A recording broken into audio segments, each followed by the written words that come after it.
Merry Christmas. Merry Christmas. It is the season, and I really hope you don't mind, but yes, Merry Christmas.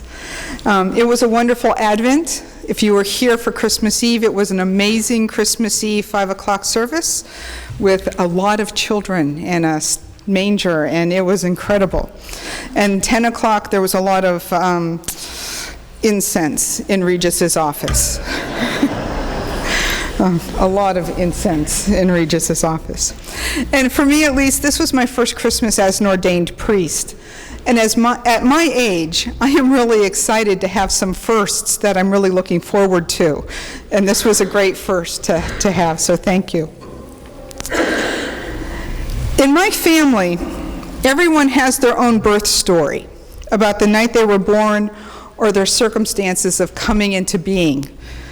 My younger sister's story involves me, so I like to remember it, because she's 5 years younger than I am. And the night she was born, I woke everybody up about 3 o'clock in the morning screaming because there was a thunderstorm in February, which had already scared me.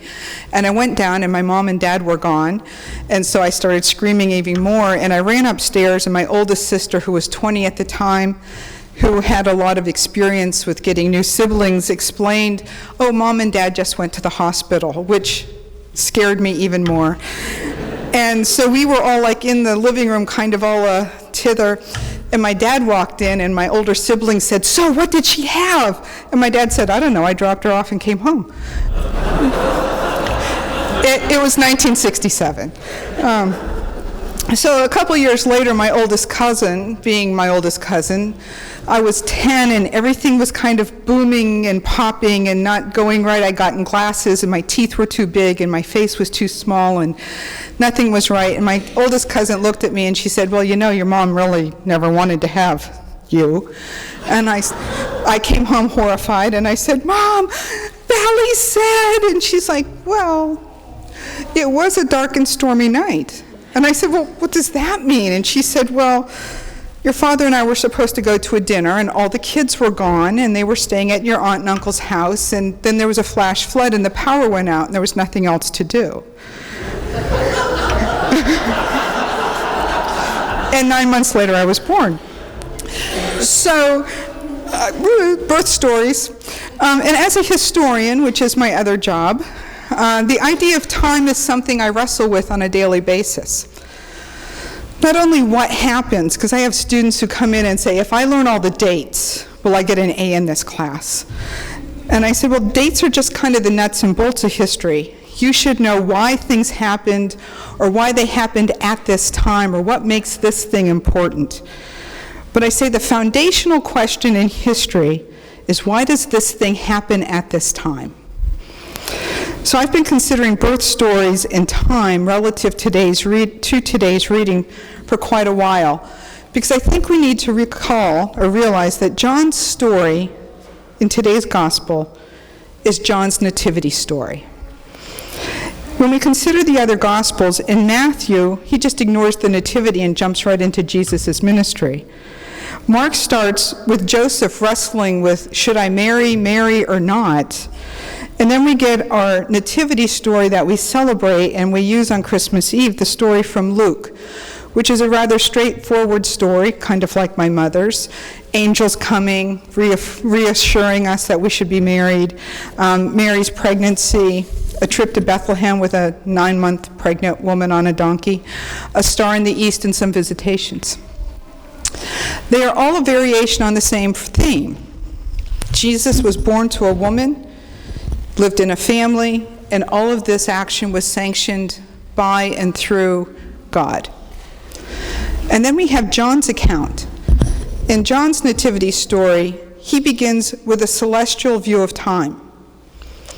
John tells us the story of Jesus' birth from the perspective of the beginning of time, when he writes, "In the beginning was the Word, and the Word was with God, and the Word was God." And then John ties his gospel intimately to the nuts and bolts of creation, and to the ordinariness of us, when he wrote, "In the beginning, he was in the beginning with God. All things came into being through him, and not one thing came into being without him." And he goes on to say, and what has come into being in him was life, and the life was the light of all people. The light shines in the darkness, and the darkness did not overcome it.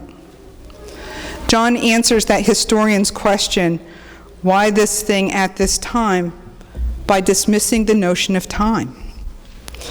Because he presents us with a startling reminder that all time, past and present, history and eternity, coexist in the person of Jesus.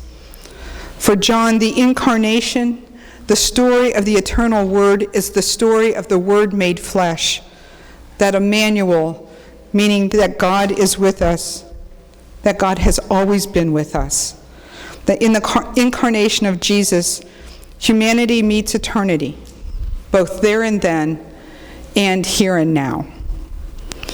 Through Jesus' life, his words, and his actions, we see the will of God lived out in the flesh.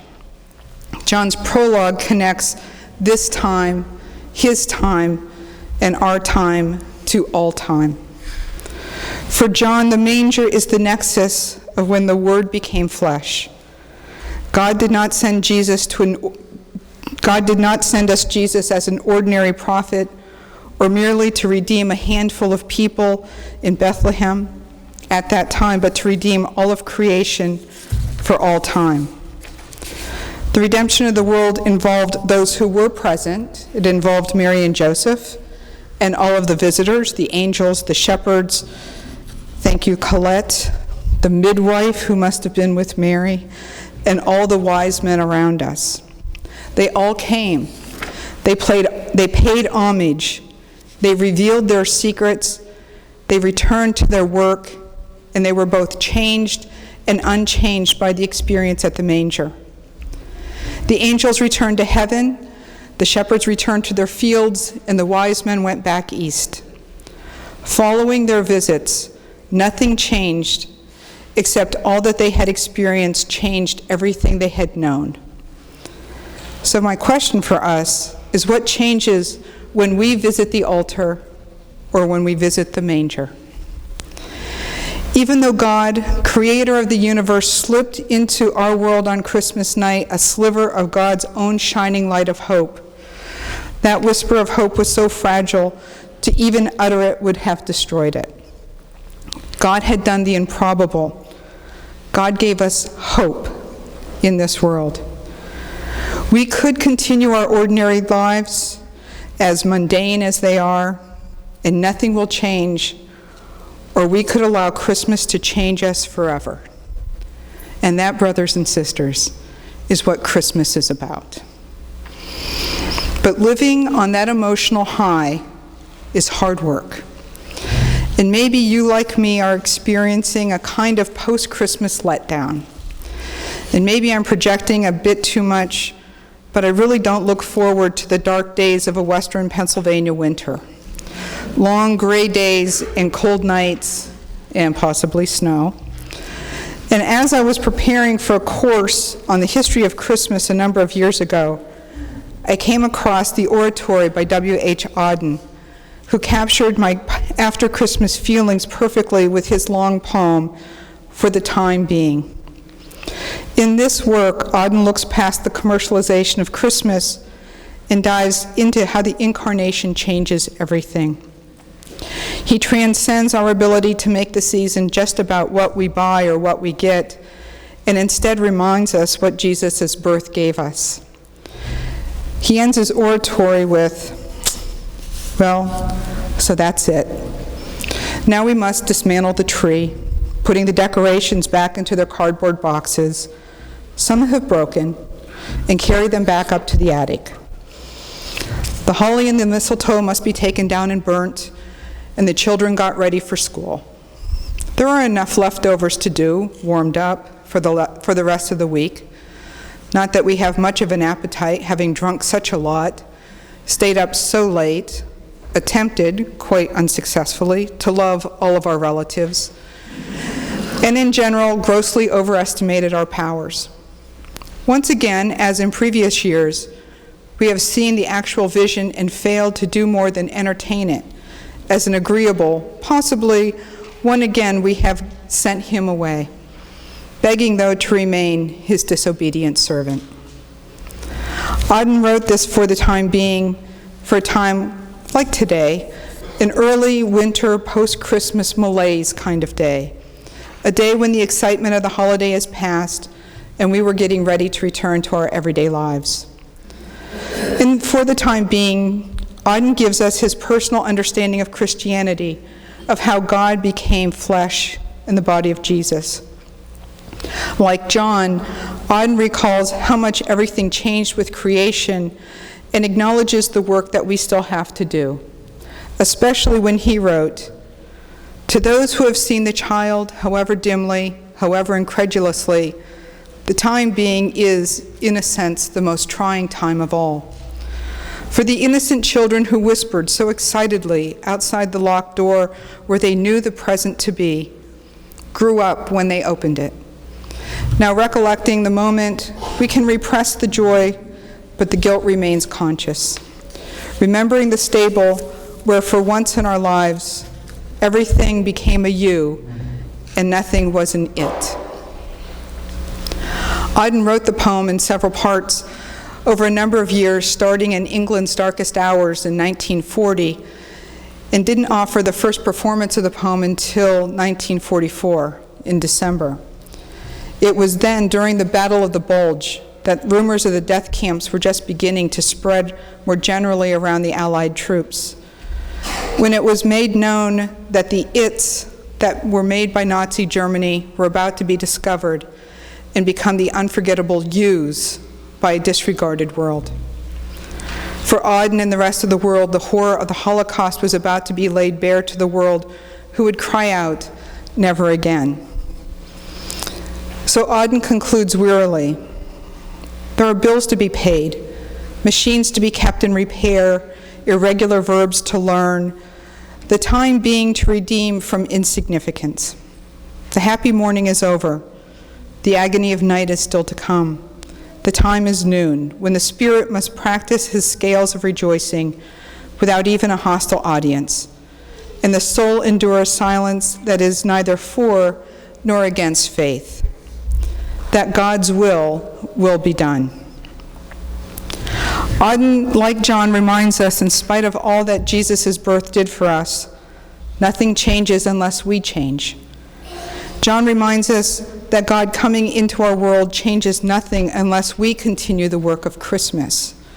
The job of changing and transforming humanity is ours to fulfill.